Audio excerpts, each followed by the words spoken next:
So, I've been having a bit of a problem. So, if you haven't noticed, which most of you probably haven't, one of my older videos has been doing some really good numbers. It's been gaining a lot of traction, and that video was Why Europe is Better Than the USA, an American's Perspective. Now, don't get me wrong, I am beyond grateful that that video is gaining traction. I'm always grateful when one of my videos gains traction, especially if it's a video that I've posted months prior. That being said, that video gaining traction has brought about some unforeseen complications in terms of my branding. And the reason why is because it's introduced an entirely new audience to my content and to my channel. You see, prior to me uploading that video as well as some of the car life videos that I posted in the past, most of my audience was men between the ages of 18 and 24. About 90 to 95% of my audience were in that demographic.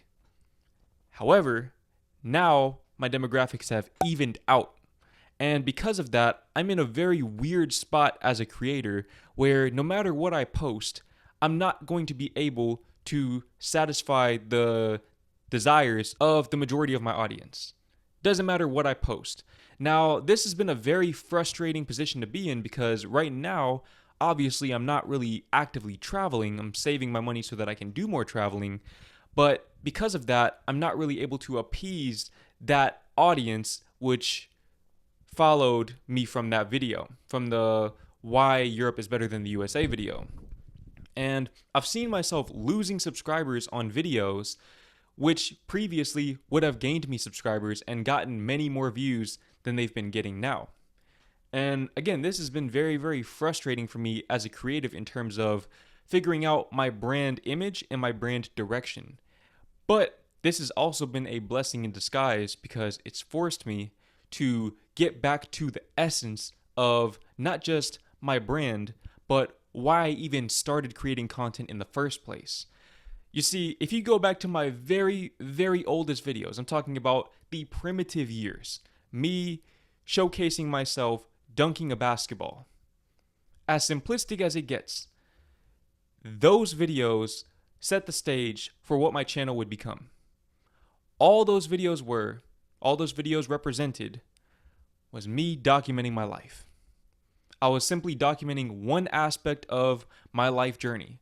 In that case, it was the progression of my athletic capabilities, i.e., dunking a basketball.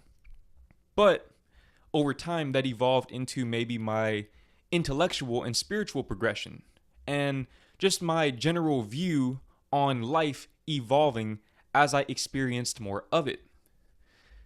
That being said, that's what I'm currently focused on getting back to, documenting my life.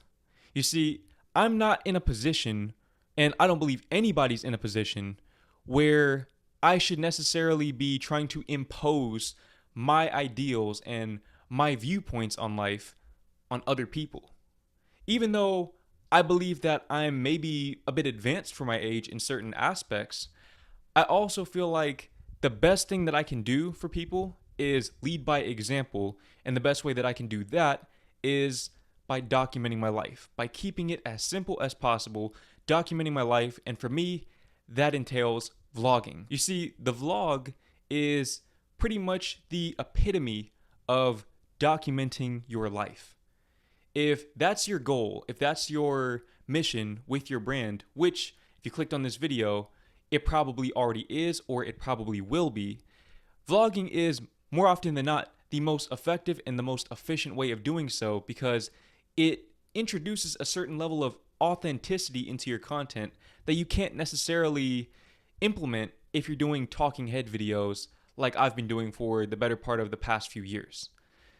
That being said, in the midst of those talking head videos, I've also integrated the odd vlog, and of course, the Why Europe is Better Than the USA video was a vlog. So I've seen some success with my vlogs, but I've also had moments where I maybe questioned the relevance of my content while I was documenting my life. And let me give you an example of that. So if you haven't been subscribed to my channel since March of 2022, you might not remember when I basically got pressed by this lady while I was doing my day in the life of a full-time YouTuber vlog. But if you haven't watched that video, or maybe if it's escaped your memory, let me fill you in. So on that particular day, I was simply showcasing my life. I was showcasing my life as a full-time YouTuber simply because I wanted to lead by example. I knew that there were a lot of aspiring full-time YouTubers out there, and I wanted to showcase how I go about structuring my day-to-day life so that perhaps they could pick up a few pointers and apply them to their lives and maybe operate their brands more efficiently and eventually become full-time YouTubers like I have. Now, in that vlog, I finished all of my work, and then I showcased one of my favorite leisurely activities, or one of my favorite places to go to simply decompress. And I won't say what the place is, but if you go back and watch the vlog, you'll see the place. And I've mentioned it plenty of times in my videos.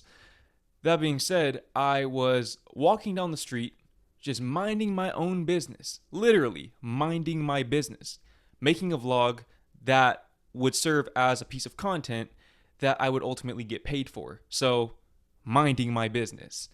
And this guy walks up behind me and gets in my frame, video bombing me. I'm talking about right over my shoulder.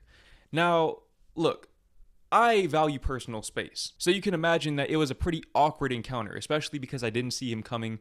That being said, he seemed like a pretty good-spirited guy, so we laughed it off. Everything was cool. He asked me a few questions about YouTube, what I was vlogging for, whatever. Cool.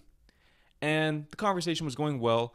Just as I was getting ready to walk off and continue my vlog, continue minding my business, the woman that he was with, who I'm assuming was his wife, asked me to my face, "Why do you think your life is so important that you should be vlogging it?" That question blew my mind. Not just because she had the audacity to ask me that to my face, but also because I didn't have a clear answer for her.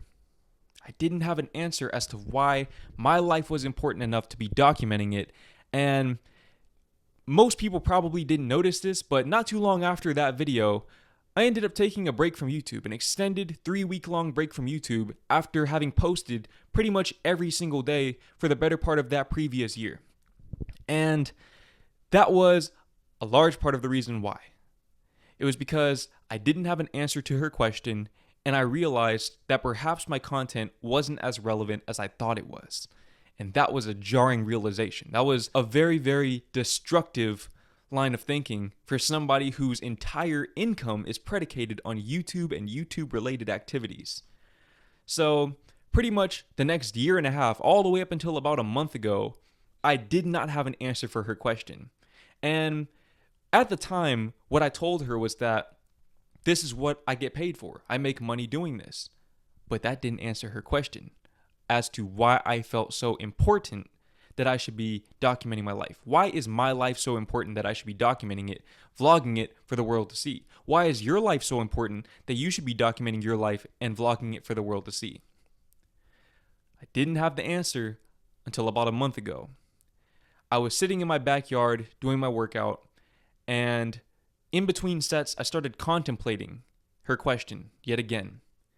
And as I looked up at the night sky, the answer hit me. The reason why my life is important enough to document is because I am the only person who's ever going to live it. You see, as I looked up at the vastness and the seemingly infinite expanse of outer space from my backyard, I realized that my life is actually very insignificant. It's not important. It's not important, and it's very insignificant. It's a speck of dust in an expansive and infinite universe. But that's why, ironically and paradoxically, it is important. Because it's so insignificant that nobody will ever experience it again. If I don't document it, it will simply be forgotten. And all of the insights and the progress that I've personally made, which could ultimately help somebody else, another speck of dust, initiate progress, expansion, and evolution in their lives and perhaps the lives of anybody else who follows them. If I don't document my life, I miss out on that opportunity, not just for myself, but for that person and for all of the people that they'll inspire, and so on and so forth. You see, my life is important enough to document because I am the only one who's going to live it.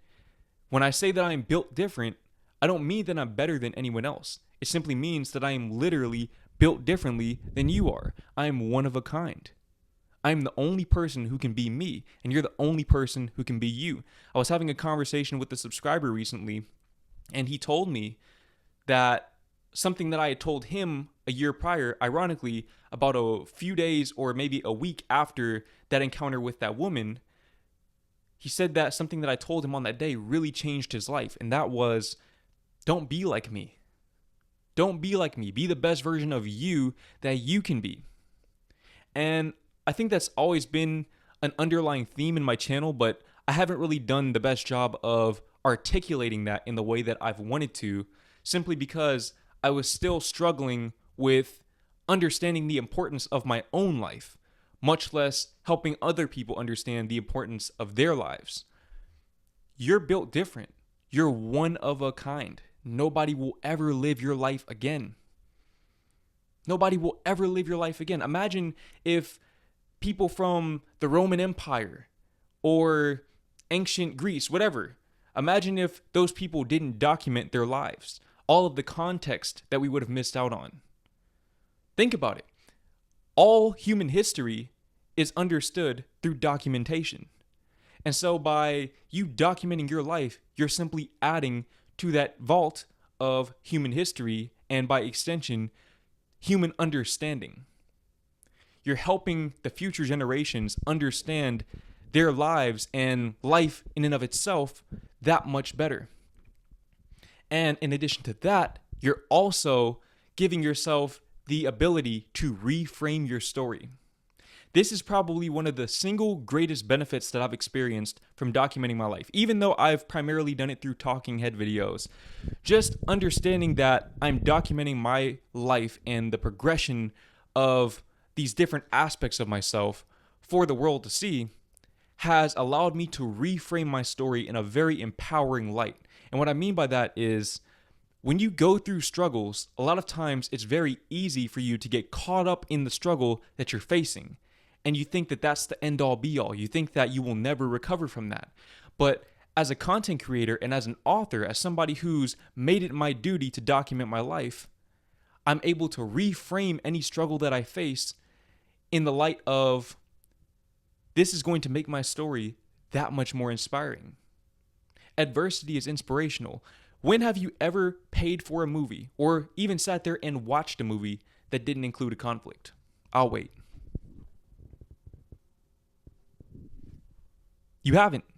You have never watched a movie. You've never read a book. You've never consumed any bit of content or any external anything that didn't include some degree of conflict. Because that is what inspires us. Because we all experience conflicts. If I turned on this camera and pretended to be perfect, that wouldn't inspire you. Or if it did, it would be false inspiration. You would simply look at it from the standpoint of, that person seems like they don't have the problems that I have, therefore I want to be in their position. Newsflash, they have problems too. They just choose not to document them. Me personally, I document my problems. I document my L's just like I document my W's. All the same. And I do it shamelessly.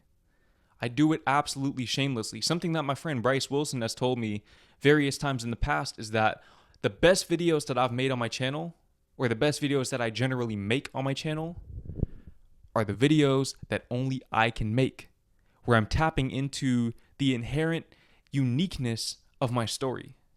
And the beautiful thing about that is that that business model is universally applicable. Anybody on this planet can use the same exact business strategy and generate great results with it, simply because you automatically eliminate all competition. You see, anytime that I've viewed my brand in the context of my competitors or the competitive space that I might be in, I've realized that I was off course. I realized off rip, just based on that understanding, just based on that state of being, that I'm off course. Because if I'm competing with other people, that means I'm not being myself. If I'm being myself, there is no competition. And what better business model is there than a business model that doesn't have competitors? They can never beat you at your own game because your game is being yourself and expressing yourself in relevant ways. That doesn't mean you need to be a YouTuber. You can be an author as well. You can start a TV show. There's a lot of different ways that you can document your life through pictures, videos, words, music, etc. But find a way to document your life. Okay, we live in an era where we all have access to the internet, which means that you have access to this opportunity, this golden opportunity, the likes of which has never really been as accessible as it is right now. You see, in the past, people just documented their lives just to document it. But now you can actually make a living just documenting your life. You are important enough. You are important enough. And not only do I want to lead with my words, but I want to continue to lead with my actions. I want to lead by example. And that's why for the entire month of November, I'm going to be daily vlogging my journey of abstinence through No Nut November.